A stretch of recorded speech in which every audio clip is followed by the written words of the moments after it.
वाहिगुरु साहिब जियो। कच्चों कंचन भयो शब्द गुर सरवण है सुनियो। बिखते अमृत होयो नाम सत गुरमुख पणियो। लोयो होयो लाल नदर सतुज गुर जद थारे। पाहन मानिक करे ज्ञान गुर। काठों श्री खंड सतगुरु कियो दुख दरिद्र तिनके गए। सतगुर चरण जिन परसया से पश प्रेत सुर नर भये। सतगुर चरण जिन परसया से पश प्रेत सुर नर भये।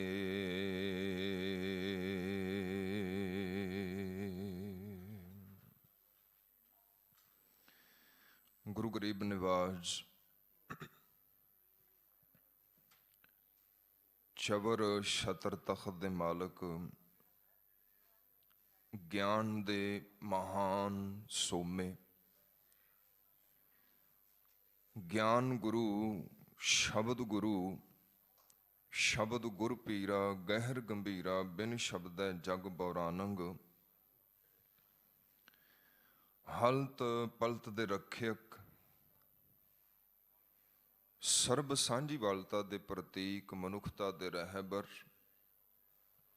गुरु ग्रंथ साहिब सच्चे पातशाह महाराज जीओ। सतगुरां दी मुबारक पवित्र पावन हजूरी अंदर सुभाएमान जुड़ मिल बैठे प्यारे सतसंगी जनों, मैं रहमत कीती है जिस दा सदका धन गुरु तेग बहादुर साहिब सच्चे पातशाह महाराज जियां दे पावन पवित्र शहीदी अस्थान गुरुद्वारा शीशगंज साहिब विखे ते समा प्राप्त होया है। धन गुरु ग्रंथ साहिब सच्चे पातशाह महाराज जियां दे चरनां च बैठ करके गुरु की पवित्र बाणी सुन करके आप जी अपने वडमुले बेशकीमती जीवन समय कर रहे हो। हुणे ही आप जी ने गुरु प्यारियां पासों आसा जी की वार दा शब्द कीर्तन सरवण कीता है। हुण समा शब्द गुरुदेव जी सानू दात वजों बख्शिश कर रहे हैं। तिस पवित्र शब्द का मूल पाठ आप जी ने अति सत्कारयोग सिंह साहब ज्ञानी हरनाम जी खालसा हुणां पासों सरवण कीता है जी। आओ सतगुरु जी कृपा करन मन बृतियां एकागर करिए रसना पवित्र करिए गुरु फतेह नाल जुड़िए। बुलाओ फतेह जी। वाहिगुरु जी का खालसा वाहिगुरु जी की फतेह।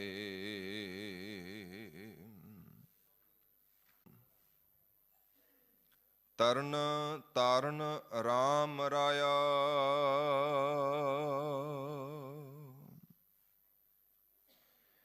गुरुदेव पातशाह आरंभ विच कृपा कर रहे ने। यही पवित्र पंक्ति जिहड़ी है आरंभ वाली ही है। कबीर साहब जी का पावन बचन है। कबीर साहब जी कृपा करते हैं कि हे परिपूर्ण परमात्मा जीओ,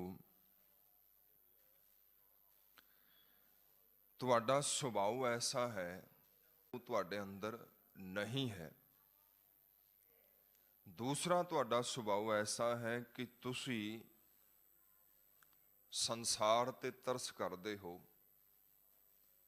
ਸੰਸਾਰੀ ਮਨੁੱਖਾਂ ਤੇ ਤਰਸ ਕਰਦੇ ਹੋ, ਤੇ ਇਸ ਭਵਸਾਗਰ ਨੂੰ ਤਰਨ ਦੇ ਲਈ ਤੁਸੀਂ ਜਹਾਜ਼ ਹੋ। ਤੁਹਾਡਾ ਨਾਮ ਜਿਹੜਾ ਹੈ ਉਹ ਜਹਾਜ਼ ਹੈ, ਜਿਹੜਾ ਜਪਦਾ ਹੈ, ਜਿਹੜਾ ਆਰਾਧਦਾ ਹੈ, ਇਸ ਭਵਸਾਗਰ ਨੂੰ ਬੜੀ ਆਸਾਨੀ ਨਾਲ ਤਰ ਜਾਂਦਾ ਹੈ। ਪ੍ਰਸਾਦ,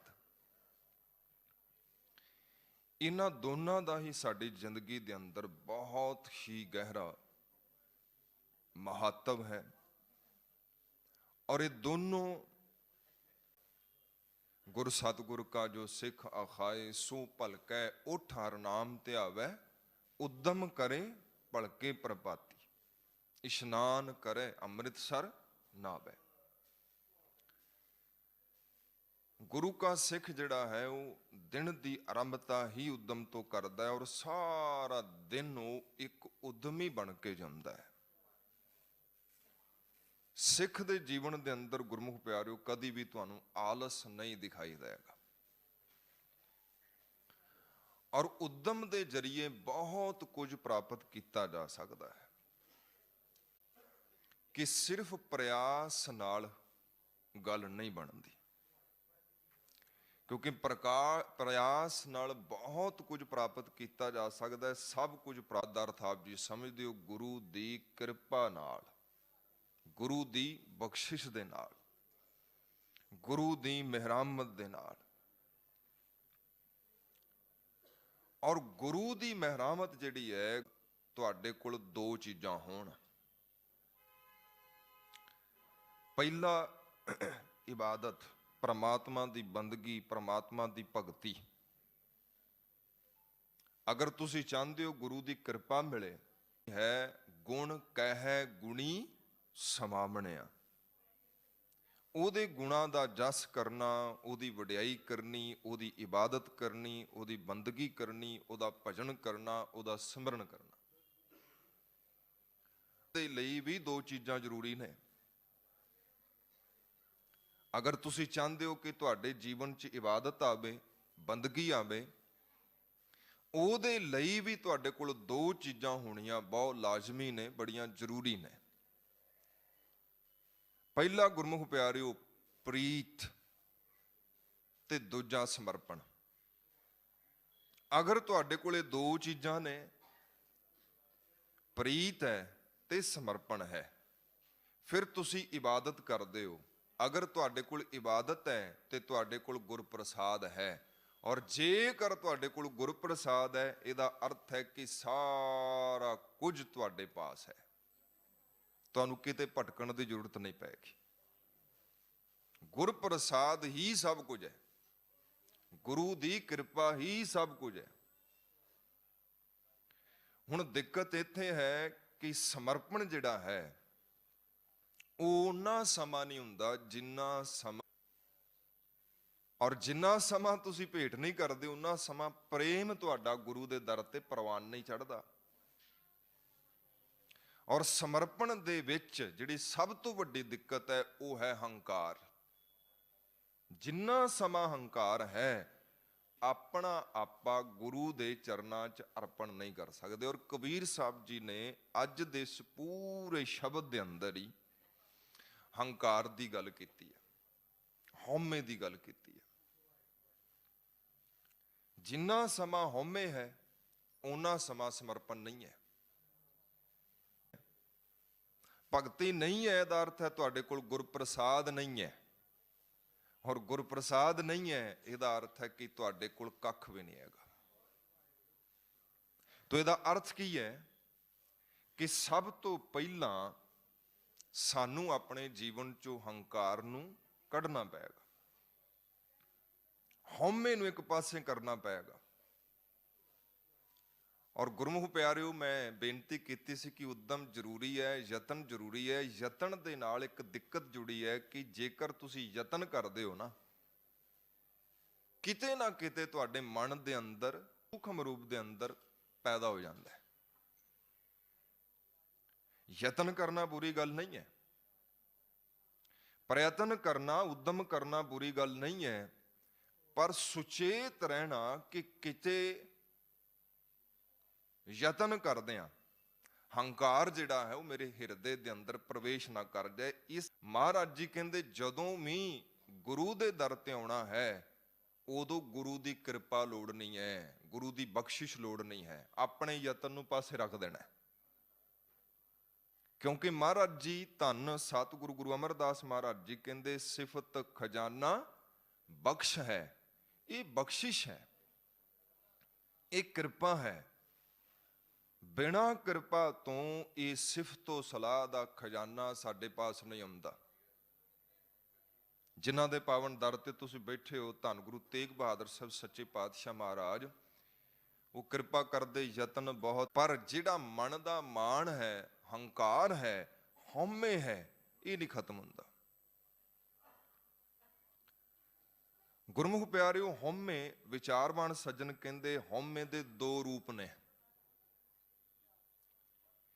ਇੱਕ ਰੂਪ ਜਿਹੜਾ ਹੁੰਦਾ ਹੈ ਔਰ ਇੱਕ ਰੂਪ ਜਿਹੜਾ ਹੈ ਉਹ ਤੁਹਾਨੂੰ ਦੁੱਖ ਦਿੰਦਾ ਹੈ। ਇਸ ਸਦੀ ਦੇ ਮਹਾਨ ਮਨੋਵਿਗਿਆਨਕ ਅਲਫਰੇਡ ਐਡਲਰ ਦਾ ਇੱਕ ਕਥਨ ਹੈ। ਉਹ ਕਹਿੰਦਾ ਉਹਨਾਂ ਦਾ ਮੁੱਢ ਮੂਲ ਜਿਹੜਾ ਹੈ ਨਾ ਉਹ ਹੀਨ ਭਾਵਨਾ 'ਚ ਹੈ। ਔਰ ਹੀਨ ਭਾਵਨਾ ਜਿਹੜੀ ਹੈ ਪਿਆਰਿਓ, ਇਹ ਹੰਕਾਰ ਦਾ ਹੀ ਇੱਕ ਸੂਖਮ ਰੂਪ ਹੈ ਜਿਹੜਾ ਪ੍ਰਗਟ ਨਹੀਂ ਹੈ ਪਰ ਹੈ। ਪ੍ਰਗਟ ਰੂਪ ਜਿਹੜਾ ਹੈ ਉਹ ਮੈਂ ਹੈ, ਮੈਂ ਆ ਹਾਂ, ਮੇਰੇ ਪਾਸ ਇਤਨਾ ਹੈ, ਮੇਰੇ ਪਾਸ ਧਨ ਹੈ, ਦੌਲਤ ਹੈ, ਸੰਪਦਾ ਹੈ, ਅਮੀਰੀ ਹੈ। ਔਰ ਹਉਮੈ ਜਿਹੜੀ ਹੈ, ਜਿਹੜਾ ਪ੍ਰਗਟ ਰੂਪ ਹੈ, ਜਿਹਨੂੰ ਆਪਾਂ ਸਗਨ ਰੂਪ ਕਹਿੰਦੇ ਆ, ਸੰਘਣਾ ਰੂਪ ਕਹਿੰਦੇ ਆ, ਇਹ ਤਿੰਨ ਚੱਪਾ ਨਹੀਂ ਤੇ। ਦੂਜਾ ਪਿਆਰਿਓ, ਜਿਵੇਂ ਜਿਵੇਂ ਤਾਕਤ ਵੱਧਦੀ ਹੈ ਇਹ ਵੱਧਦਾ ਹੈ। ਤੀਜਾ ਪਿਆਰਿਓ, ਜਿਵੇਂ ਜਿਵੇਂ ਗਿਆਨ ਵੱਧਦਾ ਹੈ ਇਹ ਵੱਧਦਾ ਹੈ। ਪਰ ਜਿਹੜਾ ਹੀਨ ਭਾਵਨਾ ਹੈ, ਹੀਨ ਭਾਵਨਾ ਤੋਂ ਭਾਵ ਕੀ ਹੈ? ਤੁਸੀਂ ਜਿੱਥੇ ਮਰਜ਼ੀ ਹੋ, ਤੁਹਾਡੇ ਕੋਲ ਜਿਤਨਾ ਮਰਜ਼ੀ ਹੈ, ਪਰ ਤੁਹਾਡੇ ਅੰਦਰ ਇੱਕ ਭਾਵਨਾ ਬਣੀ ਰਹਿੰਦੀ ਹੈ ਕਿ ਕੋਈ ਤੁਹਾਡੇ ਤੋਂ ਅੱਗੇ ਹੈ। ਤੁਹਾਡੇ ਅੰਦਰ ਇਹ ਚੀਜ਼ ਹਮੇਸ਼ਾ ਬਣੀ ਰਹਿੰਦੀ ਹੈ ਕਿ ਕੋਈ ਤੁਹਾਡੇ ਤੋਂ ਅੱਗੇ ਹੈ। ਪ੍ਰਗਟ ਰੂਪ ਦੇ ਅੰਦਰ ਤੁਸੀਂ ਆਪਣੇ ਆਪ ਨੂੰ ਸਭ ਤੋਂ ਅੱਗੇ ਮੰਨਦੇ। ਆਪਾਂ ਇਸ ਨੂੰ ਇਸ ਤਰ੍ਹਾਂ ਸਮਝ ਸਕਦੇ ਹਾਂ ਕਿ ਮੰਨ ਲਓ ਇੱਕ ਲਾਈਨ ਹੈ, ਉਸ ਲਾਈਨ ਦੇ ਅੰਦਰ ਤੁਸੀਂ ਖੜੇ ਹੋ, ਪਰ ਤੁਹਾਡੇ ਨਾਲ ਹੋਰ ਵੀ ਬਹੁਤ ਸਾਰੇ ਖੜੇ ਹੋਏ ਨੇ। ਉਸ ਲਾਈਨ 'ਚ ਤੁਹਾਡੇ ਤੋਂ ਅੱਗੇ ਵੀ ਬਹੁਤ ਖੜੇ ਹੋਏ ਨੇ ਤੇ ਤੁਹਾਡੇ ਤੋਂ ਪਿੱਛੇ ਵੀ ਬਹੁਤ ਖੜੇ ਹੋਏ ਨੇ। ਹੁਣ ਜਿਹੜੇ ਤੁਹਾਡੇ ਤੋਂ ਪਿੱਛੇ ਨੇ, ਜਦੋਂ ਤੁਸੀਂ ਮੁੜ ਕੇ ਉਹਨਾਂ ਵੱਲ ਦੇਖਦੇ ਹੋ ਤੇ ਤੁਹਾਡੇ ਅੰਦਰ ਇੱਕ ਭਾਵ ਪੈਦਾ ਹੁੰਦਾ ਹੈ ਕਿ ਮੈਂ ਅੱਗੇ ਹਾਂ। ਮੰਨ ਲਵੋ ਉਹ ਧਨ ਕਰਕੇ ਤੁਹਾਡੇ ਤੋਂ ਪਿੱਛੇ ਨੇ, ਦੌਲਤ ਕਰਕੇ ਤੁਹਾਡੇ ਤੋਂ ਪਿੱਛੇ ਨੇ, ਸਤਾ ਕਰਕੇ, ਅਹੁਦੇ ਕਰਕੇ, ਪਦਵੀ ਕਰਕੇ, ਰੂਪ ਕਰਕੇ, ਰੰਗ ਕਰਕੇ, ਜੋਬਨ ਕਰਕੇ। ਜਦੋਂ ਤੁਸੀਂ ਪਿਛਾਂ ਨੂੰ ਮੁੜ, ਤੇ ਮੈਂ ਬੇਨਤੀ ਕੀਤੀ ਸੀ ਸਮਰਪਣ ਹੋਏਗਾ ਤੇ ਇਬਾਦਤ ਆਏਗੀ। ਅਗਰ ਸਮਰਪਣ ਨਹੀਂ, ਇਬਾਦਤ ਨਹੀਂ, ਹਉਮੈ ਹੈ, ਸਮਰਪਣ ਨਹੀਂ, ਸਮਰਪਿਤ ਹੋ ਕੇ ਜੇਕਰ ਤੁਸੀਂ ਜਪੋਗੇ ਤੇ ਪਿਆਰਿਓ ਨਾਮ, ਤਾਂ ਹੀ ਤੇ ਬਾਬਾ ਫਰੀਦ ਸਾਹਿਬ ਜੀ ਕਹਿੰਦੇ ਨੇ ਨਾ, ਫਰੀਦਾ ਸ਼ੱਕਰ ਖੰਡ ਨਿਵਾਤ ਗੁੜ, ਮਾਖਿਓ ਮਾਝਾ ਦੁੱਧ, ਸਭੇ ਵਸਤੂ ਮਿੱਠੀਆਂ ਰੱਬ ਨਾ ਪੂਜਣ ਤੁਧ। ਨਾਮ ਵਿੱਚ ਉਹ ਰਸ ਹੈ, ਸਤਿਗੁਰੂ ਜੀ ਕਹਿੰਦੇ ਦੁਨੀਆ 'ਚ ਕਿਤੇ ਹੋਰ ਰਸ ਨਹੀਂ ਹੈਗਾ। ਪਰ ਉਹਦੇ ਲਈ ਸਭ ਤੋਂ ਪਹਿਲਾ ਕੰਮ ਤੁਹਾਨੂੰ ਕਰਨਾ ਪੈਂਦਾ ਹੈ, ਹਉਮੈ ਦਾ ਕੰਡਾ ਕੱਢਣਾ ਪਏਗਾ। ਸਾਕਤ ਹਰ ਰਸ ਸਾਧ ਨਾ ਜਾਣਿਆ, ਤਿੰਨ ਅੰਤਰ ਹਉਮੈ ਕੰਡਾ ਹੈ। ਕਿ ਜਿਹੜਾ ਹਉਮੈ ਦਾ ਕੰਡਾ ਹੈ ਇਹ ਚੁਭਦਾ ਹੈ, ਔਰ ਜਿਵੇਂ ਜਿਵੇਂ ਚੁਭਦਾ ਹੈ ਜ਼ਖਮ ਕਰਦਾ ਹੈ, ਔਰ ਜਿਵੇਂ ਜਿਵੇਂ ਜ਼ਖਮ ਕਰਦਾ ਹੈ ਤੁਸੀਂ, ਤੁਹਾਡਾ ਸੁਭਾਅ ਚਿੜਚਿੜਾ ਹੋ ਜਾਂਦਾ, ਖਿਜੇ ਖਿਜੇ ਰਹਿਣਾ ਤੁਸੀਂ ਸ਼ੁਰੂ ਕਰ ਦਿੰਦੇ ਹੋ, ਤਕਲੀਫ ਵਿੱਚ ਰਹਿਣਾ ਸ਼ੁਰੂ ਕਰ ਦਿੰਦੇ ਹੋ।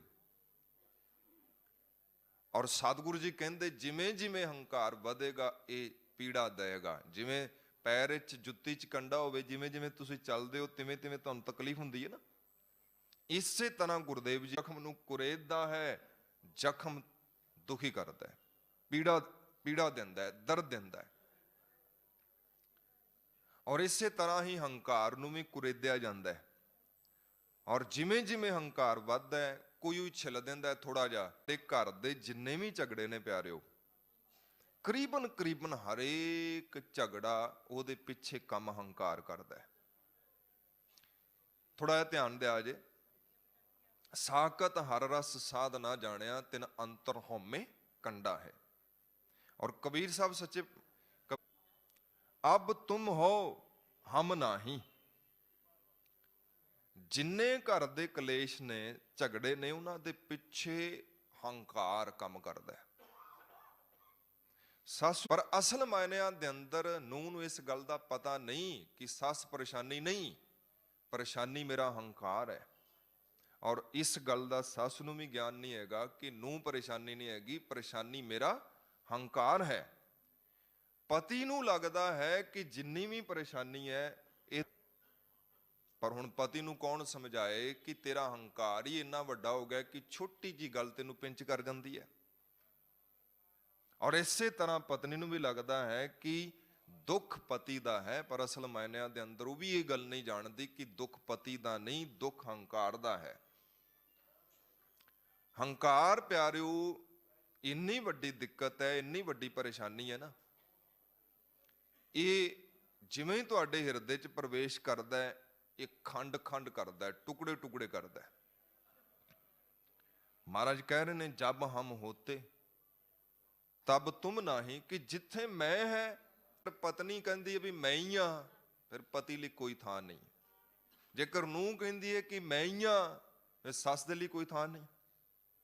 ਤੇ ਜੇਕਰ ਸੱਸ ਕਹਿੰਦੀ ਵੀ ਮੈਂ ਹੀ ਆ, ਤੇ ਫਿਰ ਨੂੰਹ ਦੇ ਲਈ ਕੋਈ ਥਾਂ ਨਹੀਂ ਹੈਗੀ। ਜਿੱਥੇ ਮੈਂ ਹੈ ਉੱਥੇ ਤੂੰ ਲਈ ਕੋਈ ਥਾਂ ਨਹੀਂ ਪਿਆਰਿਓ। ਤੂੰ ਹੈ, ਕਬੀਰ ਸਾਹਿਬ ਕਹਿੰਦੇ, ਤੂੰ ਕਰਤਾ ਤੂੰ ਹੁਆ, ਮੁਝ ਮੇ ਰਹਾ ਨਾ ਹੂੰ, ਜਬ ਆਪਾ ਪਰਕਾ ਮਿਟ ਗਿਆ, ਜਤ ਦੇਖਾਂ ਤਤ ਤੂੰ। ਮੈਂ ਇੱਕ ਦੁੱਖ ਹੈ, ਮੈਂ ਇੱਕ ਪੀੜਾ ਹੈ, ਮੈਂ ਇੱਕ ਦਰਦ ਹੈ, ਜਿਹੜਾ ਤੁਹਾਨੂੰ ਹਰ ਦਮ ਹਰ ਵਕਤ ਤਕਲੀਫ ਵਿੱਚ ਰੱਖ। ਕਿ ਕਰਮ ਤੇ ਦੇਖੋ ਬੰਦੇ ਨੂੰ ਦੁਖੀ ਕਰਦੇ ਹੀ ਨੇ, ਬੋਲ ਵੀ ਬੰਦੇ ਨੂੰ ਦੁਖੀ ਕਰਦੇ ਨੇ। ਕਈ ਵਾਰੀ ਬੰਦੇ ਦਾ ਦੇਖਣਾ ਹੀ ਸਾਨੂੰ ਦੁੱਖ ਦੇ ਜਾਂਦਾ ਹੈ ਕਿ ਦੇਖੋ ਕੈਸੇ ਟੇਢਾ ਦੇਖਦਾ। ਆਪਾਂ ਕਹਿੰਦੇ ਦੇਖ ਕੈਸੇ ਟੇਢਾ ਦੇਖਦਾ ਹੈ। ਹੁਣ ਉਹਦਾ ਟੇਢਾ ਦੇਖਣਾ ਅਰਥ ਨਹੀਂ ਰੱਖਦਾ। ਸਾਨੂੰ ਲੱਗਦਾ ਹੈ ਕਿ ਉਹਨੇ ਟੇਢਾ ਦੇਖਿਆ ਤਾਂ ਮੈਨੂੰ ਤਕਲੀਫ ਹੋਈ ਹੈ, ਪਰ ਅਸਲ ਮਾਇਨਿਆਂ ਦੇ ਅੰਦਰ ਗੁਰਮੁਖ ਪਿਆਰਿਓ, ਕੋਈ ਸਿੱਧਾ ਦੇਖੇ ਕੋਈ ਟੇਢਾ ਦੇਖੇ, ਕੋਈ ਫਰਕ ਨਹੀਂ ਪੈਂਦਾ। ਮੇਰਾ ਹੰਕਾਰ ਜਿਹੜਾ ਹੈ ਉਹ ਇਹ ਗੱਲ ਨੂੰ ਪ੍ਰਵਾਨ ਨਹੀਂ ਕਰਦਾ ਕਿ ਕੋਈ ਗਰਦਨ ਉੱਚੀ ਚੱਕ ਕੇ ਮੇਰੇ ਸਾਹਮਣੇ ਖੜਾ ਹੋਵੇ। ਰਾਜੇ ਦਾ ਹੰਕਾਰ ਇੰਨਾ ਵੱਡਾ ਹੁੰਦਾ ਹੈ ਕਿ ਦੇਖਣਾ ਛੱਡੋ, ਜੇਕਰ ਤੁਸੀਂ ਗਰਦਨ ਉੱਚੀ ਕਰਕੇ ਖੜੇ ਹੋ ਗਏ ਨਾ, ਉਹ ਕਹੇਗਾ ਕਿ ਇਹਦੀ ਗਰਦਨ ਉਤਾਰ ਦਿਓ, ਮੇਰੇ ਸਾਹਮਣੇ ਗਰਦਨ ਚੱਕ ਕੇ ਖੜਾ ਹੋਇਆ ਹੈ, ਅੱਖਾਂ ਚੱਕ ਕੇ ਖੜਾ ਹੋਇਆ ਹੈ। ਉਹਦੇ ਹੰਕਾਰ ਨੂੰ ਸਿਰਫ ਇੰਨੇ ਨਾਲ ਹੀ ਠੋਕਰ ਵੱਜ ਗਈ। ਹੰਕਾਰ ਜਿਵੇਂ ਵਧੇਗਾ ਉਨਾ ਜ਼ਿਆਦਾ ਦੁੱਖ ਦੇਗਾ। ਇਸੇ ਕਰਕੇ ਗੁਰਦੇਵ ਕਹਿੰਦੇ, ਸਾਕਤ ਹਰ ਰਸ ਸਾਧ ਨਾ ਜਾਣਿਆ, ਤਿਨ ਅੰਤਰ ਹਉਮੈ ਹੋਏਗੀ। ਹੰਕਾਰ ਜਿਵੇਂ ਵੱਧਦਾ ਜਾਏਗਾ, ਤਿਵੇਂ ਤਕਲੀਫ ਦੇਗਾ, ਪੀੜਾ ਦੇਗਾ। ਹੰਕਾਰ ਦੇ ਦੋ ਰੂਪਾਂ ਦੀ ਮੈਂ ਗੱਲ ਕਰ ਰਿਹਾ ਸੀ ਕਿ ਇੱਕ ਹੈ ਜਿਹੜਾ ਪ੍ਰਗਟ ਰੂਪ ਹੈ, ਤੇ ਇੱਕ ਜਿੱਥੇ ਬਹੁਤ ਹੈ ਉੱਥੇ ਵੀ ਦਿੱਕਤ ਹੁੰਦੀ ਹੈ। ਜੇਕਰ ਸਾਡੇ ਤੋਂ ਕੋਈ ਅੱਗੇ ਹੈ, ਉੱਥੇ ਵੀ ਦਿੱਕਤ ਖੜੀ ਹੋ ਜਾਂਦੀ ਵੀ ਮੇਰੇ ਤੋਂ ਅੱਗੇ ਕਿਉਂ ਹੈ। ਇਹਦੇ ਕੋਲ ਜੋਬਨ ਜ਼ਿਆਦਾ ਹੈ, ਇਹਦੇ ਕੋਲ ਧਨ ਜ਼ਿਆਦਾ ਹੈ, ਇਹਦੇ ਕੋਲ ਘਰ ਬਹੁਤ ਵੱਡਾ ਹੈ, ਔਰ ਕਿ ਉਹਦੇ ਕੋਲ ਘਾਟ ਹੈ। ਉਹਦਾ ਦੁੱਖ ਇਸ ਗੱਲ ਕਰਕੇ ਦੁੱਖ ਹੈ ਕਿ ਗਵਾਂਢੀ ਕੋਲ ਬਹੁਤ ਜ਼ਿਆਦਾ ਹੈ, ਔਰ ਗਵਾਂਢੀ ਦਾ ਬਹੁਤ ਜ਼ਿਆਦਾ ਹੋਣਾ ਸਾਨੂੰ ਅਹਿਸਾਸ ਕਰਵਾਉਂਦਾ ਹੈ ਕਿ ਤੂੰ ਕੱਖ ਨਹੀਂ ਹੈਗਾ। ਫਿਰ ਹੰਕਾਰ ਚੁੱਭਦਾ, ਦੇਣਾ ਸ਼ੁਰੂ ਕਰ ਦਿੰਦੀ ਹੈ। ਗਵਾਂਢੀ ਦੀ ਬਹੁਤ ਵੱਡੀ ਕੋਠੀ, ਬਹੁਤ ਵੱਡਾ ਮਹਿਲ ਤਕਲੀਫ ਦੇਣਾ ਸ਼ੁਰੂ ਕਰ ਦਿੰਦਾ ਹੈ। ਉਹ ਤਕਲੀਫ ਨਹੀਂ ਦਿੰਦਾ, ਤਕਲੀਫ ਸਾਡਾ ਹੰਕਾਰ ਦਿੰਦਾ ਹੈ। ਸਾਕਤ ਹਰ ਰਸ ਸਾਧ ਨਾ ਜਾਣਿਆ, ਤਿਨ ਅੰਤਰ ਹਉਮੈ ਕੰਡਾ ਹੈ। ਜਬ ਹਮ ਹੋਤੇ ਤਬ ਤੁਮ ਨਾਹੀ, ਅਬ ਤੁਮ ਹੋ ਹਮ ਨਾਹੀ। ਮਹਾਰਾਜ ਜੀ ਕਹਿੰਦੇ, ਜਿੱਥੇ ਤੂੰ ਹੈ ਉੱਥੇ ਫਿਰ ਮੈਂ ਨਹੀਂ ਹੈਗਾ। ਫਿਰ ਦੁਬਾਰਾ ਆਪਾਂ ਥੋੜਾ ਜਿਹਾ ਧਿਆਨ ਦਈਏ ਕਿ ਗੁਰੂ ਦਾ ਪ੍ਰਸ਼ਾਦ ਨਾ ਮਿਲੇ ਤੇ ਫਿਰ ਪਿਆਰਿਓ ਬੰਦਾ 40-40 ਸਾਲ ਵੀ ਲਗਾਤਾਰ ਧਰਮ ਕਰਮ ਕਰਦਾ ਰਹਿੰਦਾ, ਪੱਲੇ ਕੱਖ ਨਹੀਂ ਪੈਂਦਾ। ਬਹੁਤ ਬੰਦੇ ਐਸੇ ਨੇ ਜਿਹੜੇ ਕਹਿੰਦੇ ਜੀ ਮੈਨੂੰ 20 ਸਾਲ ਹੋ ਗਏ ਨੇ, ਮੈਨੂੰ 30 ਸਾਲ ਹੋ ਗਏ ਨੇ, ਪਰ ਨਾ ਗੁਣ ਨਾ ਉਪਕਾਰ। ਅਜੇ ਵੀ ਐਸਾ ਮਾਲੂਮ ਹੁੰਦਾ ਹੈ ਕਿ ਮੈਂ ਕਰਦਾ ਤੇ ਜ਼ਰੂਰ ਹਾਂ, ਪਰ ਕਰਦਾ ਧੱਕੇ ਤੋੜੇ ਨਾਲ। ਉਹਨਾਂ ਸਮਾਂ ਗੁਰੂ ਪਿਆਰਿਓ ਤੁਸੀਂ ਸਮਰਪਣ ਦਾ ਅਰਥ ਇਹੀ ਹੁੰਦਾ ਨਾ ਜੀ। ਹੋਰ ਆਪਾਂ ਸਮਰਪਣ ਕਿਹਨੂੰ ਕਹਿੰਦੇ ਆ? ਮਹਾਰਾਜ ਕਹਿੰਦੇ ਤਨ ਮਨ ਅਰਪੂ ਪੂਜ ਚਰਾਮੂ। ਭਗਤ ਰਵਿਦਾਸ ਜੀ, ਤਨ ਮਨ ਧਨ ਸਭ ਸੌਂਪ ਗੁਰ ਕੋ, ਹੁਕਮ ਮੰਨਿਐ ਪਾਈਐ। ਕਿ ਗੁਰੂ ਦੇ ਚਰਨਾਂ 'ਚ ਆਪਣਾ ਆਪਾਂ ਭੇਟ ਤੇ ਕਰ, ਆਪਣੇ ਆਪ ਨੂੰ ਭੇਟ ਕਰਦੇ, ਅਰਪਣ ਕਰਦੇ। ਜਿਸ ਤਰ੍ਹਾਂ ਆਪਾਂ ਗੋਲਕ ਦੇ ਅੰਦਰ ਜੋ ਆਪਣੀ ਪ੍ਰੇਮ ਭੇਟਾ ਹੈ ਉਹ ਰੱਖ ਦਿੰਦੇ ਆ ਨਾ, ਮਹਾਰਾਜ ਕਹਿੰਦੇ ਇਸੇ ਤਰ੍ਹਾਂ ਆਪਣੇ ਆਪ ਨੂੰ ਗੁਰੂ ਦੇ ਚਰਨਾਂ 'ਚ ਅਰਪਣ ਕਰਦੇ। ਤੇ ਮੈਂ ਇੱਕ ਹੋਰ ਜ਼ਰੂਰ ਧਿਆਨ ਦਿੱਤਾ ਹੋਵੇਗਾ, ਪ੍ਰੇਮ ਦੀ ਸਭ ਤੋਂ ਪਹਿਲੀ ਮੰਗ ਹੁੰਦੀ ਹੈ ਕਿ ਆਪਣੇ ਆਪ ਨੂੰ ਛੱਡ ਦੇ, ਆਪਣੀ ਹਉਮੈ ਨੂੰ ਛੱਡ ਦੇ, ਆਪਣੇ ਹੰਕਾਰ ਨੂੰ ਛੱਡ ਦੇ। ਜਿੱਥੇ ਪ੍ਰੇਮ ਹੈ ਉੱਥੇ ਤੁਹਾਨੂੰ ਨਹੀਂ ਹੈ, ਤੇ ਜੇਕਰ ਪ੍ਰੇਮ ਹੈ ਤੇ ਫਿਰ ਪਿਆਰਿਓ ਉੱਥੇ ਹੰਕਾਰ ਨਹੀਂ ਹੈ। ਭਾਈ ਗੁਰਦਾਸ ਜੀ ਕਹਿੰਦੇ ਮੁਰਦਾ ਹੋਏ ਮੁਰੀਦ ਨਾ ਗੱਲੀ ਹੋਵਣਾ, ਸਾਬਰ ਸਿਦਕ ਸ਼ਹੀਦ ਭਰਮ ਪਉ ਖੋਵਣਾ।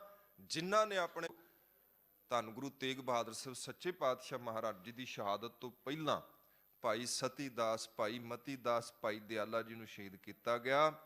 ਇਹ ਹੈ ਸਮਰਪਣ, ਇਹ ਹੈ ਪ੍ਰੇਮ। ਆਪਣਾ ਆਪਾ ਗੁਰੂ ਦੇ ਚਰਨਾਂ 'ਚ ਭੇਟ ਕਰ ਦਿੱਤਾ।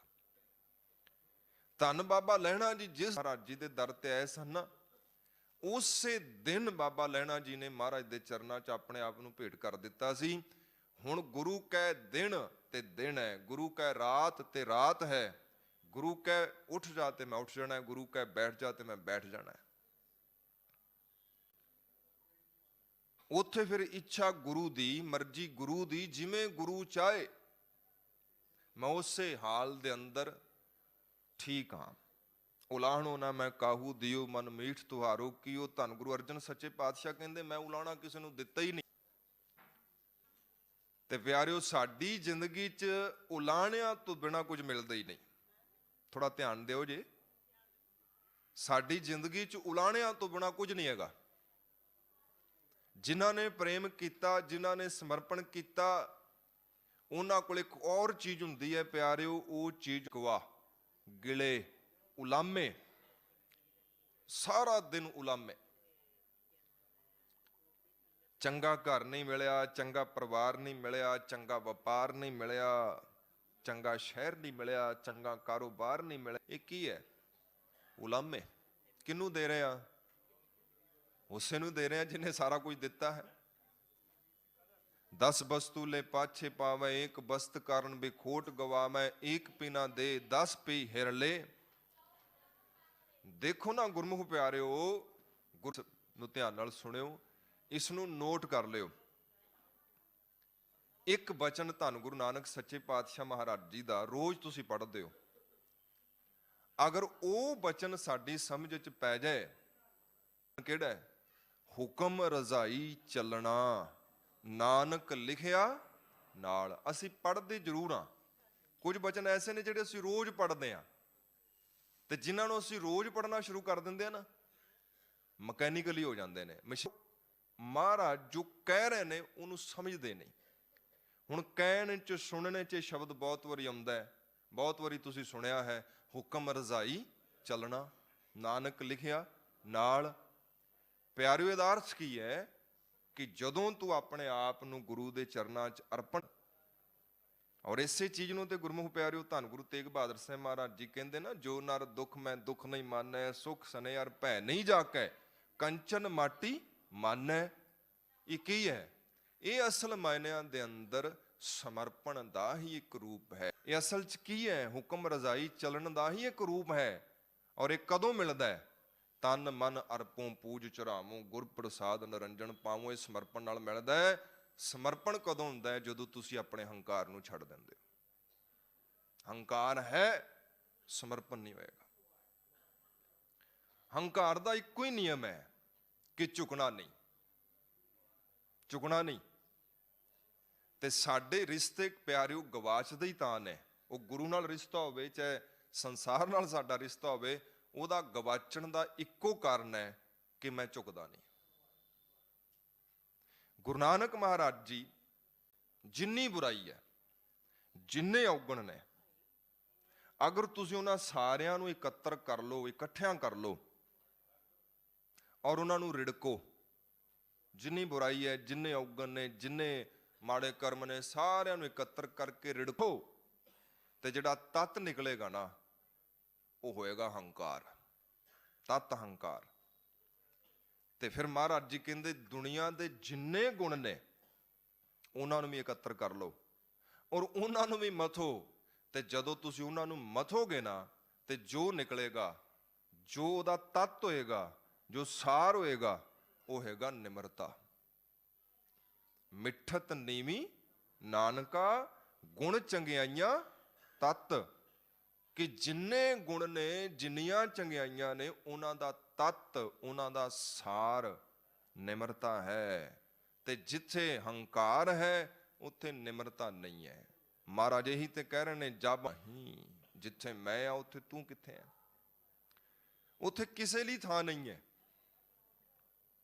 ਉਸੇ ਕਿਸੇ ਲਈ ਜਗ੍ਹਾ ਨਹੀਂ ਹੈ। ਹੰਕਾਰ ਪਾਸੇ ਕਰ ਦਿਓ, ਤੁਸੀਂ ਆਕਾਸ਼ ਵਰਗੇ ਹੋ ਜਾਓਗੇ। ਜੋ ਆਏਗਾ ਨਾ, ਤੁਸੀਂ ਉਹਨੂੰ ਗਲ ਵਕੜੀ ਚ ਲੈ ਲੋਗੇ। ਇੰਨਾ ਤੁਹਾਡਾ। ਔਰ ਜਿੱਥੇ ਦਾਇਰਾ ਹੈ ਪਿਆਰਿਓ, ਉੱਥੇ ਕੁਝ ਕੁ ਤੁਹਾਡੇ ਆਪਣੇ ਹੁੰਦੇ ਨੇ, ਦਾਇਰੇ 'ਚ ਕੁਝ ਕੁ ਪਰਾਏ ਹੁੰਦੇ ਨੇ। ਪਰ ਜਦੋਂ ਦਾਇਰੇ ਖਤਮ ਹੋ ਜਾਂਦੇ ਨੇ, ਫਿਰ ਉੱਥੇ ਗੁਰੂ ਸਾਹਿਬ ਜੀ ਕਹਿੰਦੇ ਬਿਸਰ ਗਈ ਸਭ ਤਾਤ ਪਰਾਈ। ਮਹਾਰਾਜ ਕਹਿੰਦੇ ਸਾਰਿਆਂ ਨਾਲ ਮੇਰੀ ਬਣ ਆ ਗਈ ਹੈ। ਕੋਈ ਵੈਰੀ, ਕੋਈ ਬੇਗਾਨਾ, ਕੋਈ ਦੂਰ ਦਾ, ਕੋਈ ਨੇੜ ਦਾ, ਕੋਈ ਆਪਣਾ, ਕੋਈ ਪਰਾਇਆ ਰਿਹਾ ਹੀ ਨਹੀਂ ਹੈ। ਕਿਉਂਕਿ ਮੇਰਾ ਨਜ਼ਰੀਆ ਇਤਨਾ ਵਿਸ਼ਾਲ ਹੋ ਗਿਆ। ਤਾਂ ਬੰਦਾ ਕਰਦਾ ਕਿਉਂਕਿ ਉਸਨੇ ਹੁਕਮ ਨੂੰ ਸਮਝਿਆ ਨਹੀਂ। ਗਿਲੇ ਸ਼ਿਕਵੇ ਬੰਦਾ ਤਾਂ ਕਰਦਾ ਹੈ ਕਿਉਂਕਿ ਉਹਨੇ ਕਦੀ ਸਮਰਪਣ ਗੁਰੂ ਨੂੰ ਕੀਤਾ ਹੀ ਨਹੀਂ, ਕਦੀ ਆਪਣਾ ਆਪਾ ਭੇਟ ਕੀਤਾ ਹੀ ਨਹੀਂ। ਧੰਨ ਗੁਰੂ ਗੋਬਿੰਦ ਸਿੰਘ ਪੜ੍ਹਿਓ, 42 ਕੁ ਸਾਲਾਂ ਦੀ ਸੰਸਾਰੀ ਯਾਤਰਾ ਹੈ ਪਿਆਰਿਓ। ਸਮਰਪਣ ਕੀ ਹੁੰਦਾ ਹੈ? ਆਪਣੇ ਆਪ ਨੂੰ ਭੇਟ ਕੈਸੇ ਕਰ ਦੇਣਾ ਹੈ ਗੁਰੂ ਦੇ ਚਰਨਾਂ 'ਚ। ਆਨੰਦਾਂ ਦੀ ਪੁਰੀ ਤੋਂ ਲੈ ਕਰਕੇ ਮਾਛੀਵਾੜੇ ਦਾ ਜੰਗਲ। ਗੁਰਮੁਖ ਪਿਆਰਿਓ, ਤੁਹਾਨੂੰ ਧੰਨ ਗੁਰੂ ਗੋਬਿੰਦ ਸਿੰਘ ਸੱਚੇ ਮਹਾਰਾਜ ਜੀ ਦੇ ਜੀਵਨ 'ਚ ਕਿਤੇ ਸ਼ਿਕਵਾ ਮਿਲੇਗਾ ਹੀ ਨਹੀਂ, ਗਿਲਾ ਮਿਲੇਗਾ ਹੀ ਨਹੀਂ, ਕਿਤੇ ਗਿਲਾ ਨਹੀਂ ਮਿਲੇਗਾ। ਕਿਉਂਕਿ ਅਸਲ ਮਾਇਨਿਆਂ ਦੇ ਅੰਦਰ ਉਹ ਗੁਰੂ ਨਾਨਕ ਸੱਚੇ ਪਾਤਸ਼ਾਹ ਮਹਾਰਾਜ ਜੀ ਦੇ ਜਿਹੜੇ ਬੋਲ ਨੇ ਨਾ, ਉਹਨਾਂ ਨੂੰ ਸਾਡੇ ਸਾਹਮਣੇ ਪ੍ਰਤੱਖ ਪ੍ਰੈਕਟੀਕਲ ਕਰਕੇ ਉਹ ਦਿਖਾ ਰਹੇ ਸੀ ਕਿ ਆਹ ਹੈ ਰਜਾ, ਆਹ ਹੈ ਹੁਕਮ, ਆਹ ਹੈ ਸਮਰਪਣ। ਜਦੋਂ ਸਮਰਪਣ ਕਰ ਦਿੱਤਾ, ਫਿਰ ਉਲਾਮਾ ਕਿੱਥੇ ਹੈ? ਉਲਾਮੇ ਤੇ ਉਹ ਦਿੰਦੇ ਨੇ ਪਿਆਰਿਓ ਜਿਨ੍ਹਾਂ ਦੇ ਜੀਵਨ 'ਚ ਸਮਰਪਣ ਹੈ ਹੀ ਨਹੀਂ ਹੈ। ਫਿਰ ਤੁਸੀਂ ਕਹੋਗੇ ਕਿ ਮੇਰੇ ਕੋਲ ਆ ਵੀ ਨਹੀਂ, ਮੇਰੇ ਕੋਲ ਆ ਵੀ ਨਹੀਂ। ਔਰ ਇਹ ਵੀ ਸੱਚ ਹੈ ਪਿਆਰਿਓ, ਭਾਵੇਂ ਜਿੰਨਾ ਮਰਜ਼ੀ ਹੋਵੇ, ਉਹ ਸ਼ਾਂਤ ਨਹੀਂ ਹੋ ਸਕਦਾ। ਇੱਕ ਕਿਤਾਬ ਮੈਂ ਪੜ੍ਹ ਰਿਹਾ ਸੀ, ਦਾ ਪਾਵਰ ਆਫ ਪੋਜ਼ਿਟਿਵ ਥਿੰਕਿੰਗ।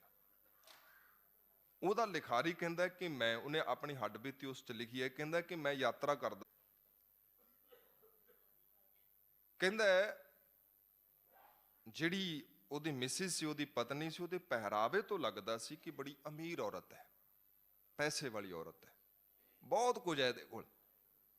ਪਰ ਕਹਿੰਦਾ ਜਿਹੜਾ ਉਹਦਾ ਵਿਵਹਾਰ, ਕੀ ਕਹਿ ਰਹੀ ਸੀ? ਕਹਿੰਦੀ ਹੈ ਕਿ ਆਪਾਂ ਗਲਤੀ ਕਰ ਲਈ ਹੈ, ਆਪਾਂ ਨੂੰ ਇਹਦੇ 'ਚ ਨਹੀਂ ਸੀ ਆਉਣਾ ਚਾਹੀਦਾ, ਇਹਦੇ ਯਾਤਰਾ ਨਹੀਂ ਸੀ ਕਰਨੀ ਚਾਹੀਦੀ, ਕਿਉਂਕਿ ਇੱਥੋਂ ਦੀ ਸਰਵਿਸ ਚੰਗੀ ਨਹੀਂ, ਇੱਥੋਂ ਦਾ ਖਾਣਾ ਚੰਗਲਾ ਕਰਦੀ ਪਈ ਸੀ। ਹੁਣ ਉਹਦਾ ਪਤੀ ਜਿਹੜਾ ਹੈ, ਉਹ ਕਹਿੰਦਾ ਕਿ ਸਿਆਣਾ, ਸੁਜਾਨ, ਸੁਘੜ ਵਿਅਕਤੀ ਲੱਗਦਾ ਸੀ। ਉਹ ਥੋੜਾ ਜਿਹਾ ਸ਼ਰਮ ਹੀ ਮਹਿਸੂਸ ਕਰਦਾ ਪਿਆ ਸੀ ਵੀ ਸਾਰੇ ਬੜੀ ਆਰਾਮ ਨਾਲ ਯਾਤਰਾ ਕਰਦੇ ਪਏ ਨੇ, ਇੱਕੋ ਉਹ ਉਲਾਮੇ ਹੀ ਦਿੰਦੇ ਰਹਿੰਦੇ ਨੇ ਸਾਰਾ ਦਿਨ। ਔਰ ਜਿਹੜਾ ਬੰਦਾ ਉਲਾਮੇ ਦਿੰਦਾ ਹੈ, ਗੁਰਮੁਖੋ, ਕਦੀ ਚੈਨ ਨਾਲ ਨਹੀਂ ਜੇ ਬੈਠਦਾ।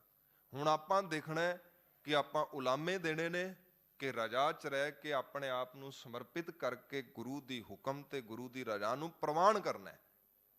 ਜਿਹੜਾ ਬੰਦਾ ਪ੍ਰਵਾਨ ਕਰ ਲੈਂਦਾ ਉਹਦੇ ਲਈ ਸਭ ਭਲਾ ਹੋ ਜਾਂਦਾ ਪਿਆਰਿਓ। ਉਹਦੇ ਲਈ ਕੁਝ ਬੁਰਾ ਰਹਿੰਦਾ ਹੀ ਨਹੀਂ, ਉਹਦੇ ਲਈ ਸਭ ਚੰਗਾ ਹੋ ਜਾਂਦਾ ਹੈ, ਉਹਦੇ ਲਈ ਕੁਝ ਮਾੜਾ ਰਹਿੰਦਾ ਹੀ ਨਹੀਂ। ਉਹਦੇ ਲਈ ਸਾਰਾ ਕੁਝ ਜਿੱਤ ਹੈ, ਉਹਦੇ ਲਈ ਹਾਰ ਹੈ ਹੀ ਨਹੀਂ। ਉਹਦੇ ਲਈ ਸਭ ਲਾਭ ਲਾਭ ਹੈ, ਉਹਦੇ ਲਈ ਨੁਕਸਾਨ ਹੈ ਹੀ ਨਹੀਂ। ਪਰ ਜਿਹੜਾ ਬੰਦਾ ਗਿਲੇ ਕਰਦਾ, ਪਿਆਰਿਓ, ਹਾਰਦਾ ਹੈ, ਨੁਕਸਾਨ ਹੈ, ਦੁੱਖ ਹੈ, ਪੀੜਾ ਹੈ, ਕਲਾ ਹੈ, ਕਲੇਸ਼ ਹੈ, ਜ਼ਿੰਦਗੀ 'ਚ ਹੋਰ ਕੁਝ ਵੀ ਨਹੀਂ ਹੈਗਾ। ਕਿਉਂਕਿ ਉਲਾਮੇ ਦੇਣ ਵਾਲੇ ਬੰਦੇ ਦਾ ਧਿਆਨ ਹਮੇਸ਼ਾ ਹੀ ਕਮੀਆਂ 'ਚ ਰਹੇਗਾ, ਘਾਟ 'ਚ ਰਹੇਗਾ। ਤੇ ਜੇਕਰ ਕਮੀਆਂ ਘਾਟ ਦੇਖੋਗੇ ਤੇ ਪੀੜਾ ਹੋਏਗੀ ਨਾ, ਦਰਦ ਤੇ ਹੋਏਗਾ। ਫਿਰ ਦਾਤ ਜਾਣੈ ਨਿਸ਼ਾਨ, ਕਿੰਨੀਆਂ ਨਿਸ਼ਾਨੀਆਂ ਦਿੱਤੀਆਂ ਨੇ ਉਹਨੇ। ਲਿਸਟ ਬਣਾਓਗੇ, ਇੰਨੀ ਲੰਮੀ ਲਿਸਟ ਬਣੇਗੀ ਕਿ ਤੁਸੀਂ ਕਲਪਨਾ ਵੀ ਨਹੀਂ ਕਰ ਸਕਦੇ। ਪਰ ਜੇਕਰ ਤੁਸੀਂ ਉਹਨਾਂ ਚੀਜ਼ਾਂ ਦੀ ਲਿਸਟ ਬਣਾਉਣੀ ਸ਼ੁਰੂ ਕਰ ਦਿੱਤੀ ਨਾ ਜਿਹੜੀਆਂ ਹੈ ਨਹੀਂ ਤੁਹਾਡੇ ਕੋਲ, ਤੇ ਲਿਸਟ ਫਿਰ ਵੀ ਨਹੀਂ ਖਤਮ ਹੁੰਦੀ, ਜਿੰਨੀ ਮਰਜ਼ੀ ਲੰਮੀ ਬਣਾ ਲਓ। ਪਰ ਉਹਦੇ ਨਾਲ ਜਿੰਨੀ ਲੰਮੀ ਲਿਸਟ, ਉਹਨਾਂ ਲੰਮਾ ਦੁੱਖ। तो इससे करके प्यारियो, कबीर साहब जी कहते, जब हम होते तब तुम नाही, अब तुम हो हम नाही। हे परिपूर्ण परमात्मा जीओ, हुण मैं नहीं। देखो कितना प्यारा बचन है। कबीर साहब जी कहते हुण मैं ते तू एक हो गया। और एक कदों होईदा जी? गुरु अर्जन सच्चे पातशाह महाराज जी कृपा करते हैं। पातशाह जी कहते ने, बर्फ तरल है, पानी फिर ठोस है, ते पानी भाप भी है। कहते जदों पानी बर्फ बन जाता ना, तो फिर पानी च मिलता नहीं। बर्फ नूं तुसीं पानी च रखो, तैरती रहेगी उन्ना समा जिन्ना समा मैल्ट नहीं हुंदी। वड्डे वड्डे पहाड़ जिहड़े ने तुसीं बर्फ ते देखदे हो, तैरदे उतना समा जितना समा मैल्ट नहीं हो जाता। इसे तरह गुरु अर्जन महाराज जी कहते, असीं सारे उहदा ही रूप हाँ।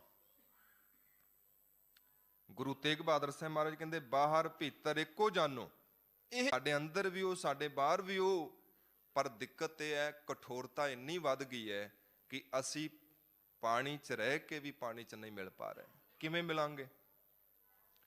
सतगुरु गुरु अर्जन सच्चे पातशाह महाराज जी कृपा करते हैं। कहते सूरज किरण मिले, ਉਹ ਉਸ ਦੀ ਕਠੋਰਤਾ ਨੂੰ ਖਤਮ ਕਰ ਦਿੰਦੀਆਂ ਨੇ। ਕਠੋਰਤਾ ਖਤਮ ਹੁੰਦੀ ਹੈ, ਪਾਣੀ ਪਾਣੀ 'ਚ ਮਿਲ ਜਾਂਦਾ ਹੈ।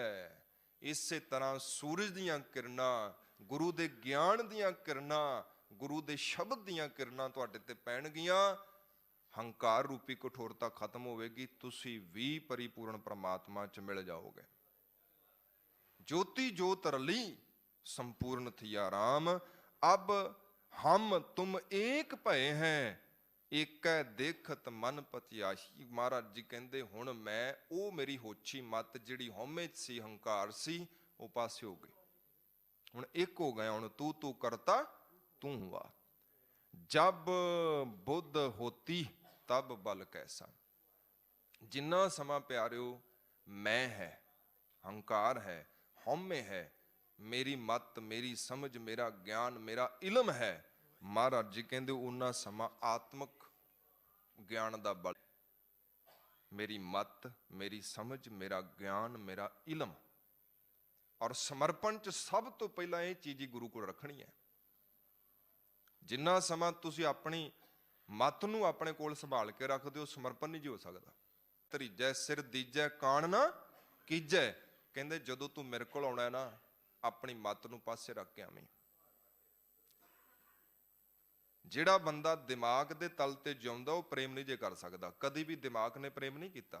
दिमाग दा काम हुंदा है 2 ते 2 4, लाभ, सीधा जिहा अर्थ हुंदा लाभ। और जदों तुसीं दिमाग नाल जिउवोगे ना, भरा तो भी लाभ देखोगे।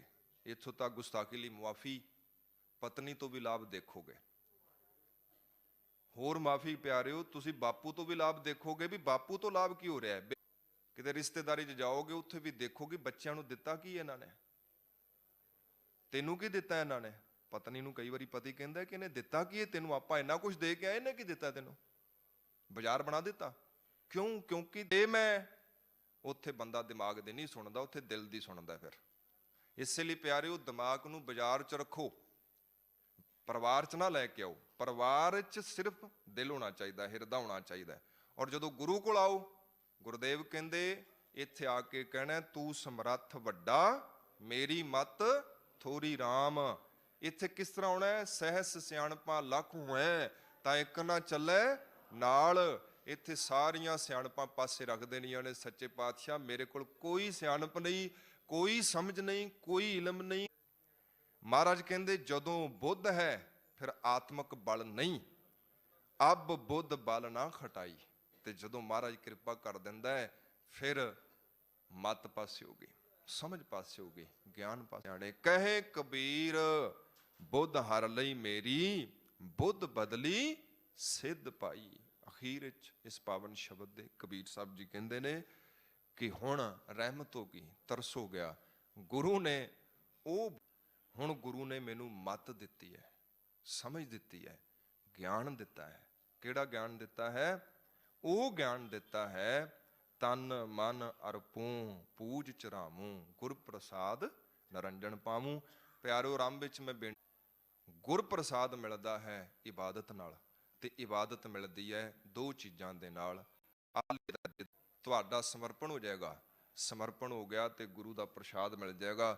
ਜਿੱਦਣ ਗੁਰੂ ਦਾ ਪ੍ਰਸਾਦ ਗੁਰ ਪ੍ਰਸਾਦ ਮਿਲ ਗਿਆ ਉਦਣ ਫਿਰ ਕਿਸੇ ਚੀਜ਼ ਦੀ ਲੋੜ ਨਹੀਂ ਰਹੇਗੀ। ਮਾਨੁਖ ਕੀ ਟੇਕ ਬਿਰਥੀ ਸਭ ਜਾਣ, ਦੇਵਨ ਕੋ ਇਕੈ ਭਗਵਾਨ, ਜਿਸਕੈ ਦੀਹੈ ਰਹਿ ਅਘਾਏ, ਬਹੁ ਨਾ ਤ੍ਰਿਸ਼ਨਾ ਲੱਗ ਆਏ। ਫਿਰ ਮਹਾਰਾਜ ਜੀ ਕਹਿੰਦੇ ਭੁੱਖ ਨਹੀਂ ਰਹਿ ਜਾਏਗੀ, ਡਰ ਨਹੀਂ ਰਹਿ ਜਾਣਗੇ, ਸਹਿਮ ਨਹੀਂ ਰਹਿ ਜਾਣਗੇ, ਵਹਿਮ ਨਹੀਂ ਰਹਿ ਜਾਣਗੇ, ਭਰਮ ਨਹੀਂ ਰਹਿ ਜਾਣਗੇ, ਚਿੰਤਾ ਨਹੀਂ ਰਹਿ ਜਾਏਗੀ, ਕੱਖ ਨਹੀਂ ਰਹਿ ਜਾਏਗਾ। ਗੁਰਪ੍ਰਸਾਦ ਨੂੰ ਲੋੜੀਏ, ਗੁਰਪ੍ਰਸਾਦ ਦੀ ਮੰਗ ਕਰੀਏ, ਗੁਰੂ ਦੇ ਤਰਸ ਦੀ ਮੰਗ ਕਰੀਏ। ਗੁਰੂ ਤੋਂ ਪ੍ਰਾਪਤ ਹੋ ਗਿਆ, ਸਭ ਕੁਝ ਮਿਲ ਜਾਏਗਾ। ਸੋ ਸਤਿਗੁਰੂ ਜੀ ਕਿਰਪਾ ਕਰਨ। ਗੁਰਮੁਖ ਪਿਆਰਿਓ, ਗੁਰੂ ਕੇ ਪਵਿੱਤਰ ਸ਼ਬਦ ਦੀ ਵਿਚਾਰ ਕਰਦੇ ਹਾਂ। ਹੋਈਆਂ ਬੇਅੰਤ ਭੁੱਲਾਂ ਦੀ ਮੁਆਫੀ। ਸਮੂਹ ਸੰਗਤਾਂ ਦਾ ਬਹੁਤ ਬਹੁਤ ਧੰਨਵਾਦ। ਧੰਨ ਸਤਿਗੁਰੂ ਗੁਰੂ ਗ੍ਰੰਥ ਸਾਹਿਬ ਸੱਚੇ ਪਾਤਸ਼ਾਹ ਮਹਾਰਾਜ ਜੀਆਂ ਦਾ ਕੋਟਾਨ ਕੋਟ ਧੰਨਵਾਦ। ਸਿੰਘ ਸਾਹਿਬ ਜੀ ਦਾ ਧੰਨਵਾਦ। ਸਮੂਹ ਦਿੱਲੀ ਸਿੱਖ ਗੁਰਦੁਆਰਾ ਪ੍ਰਬੰਧਕ ਕੀ ਫਤਿਹ।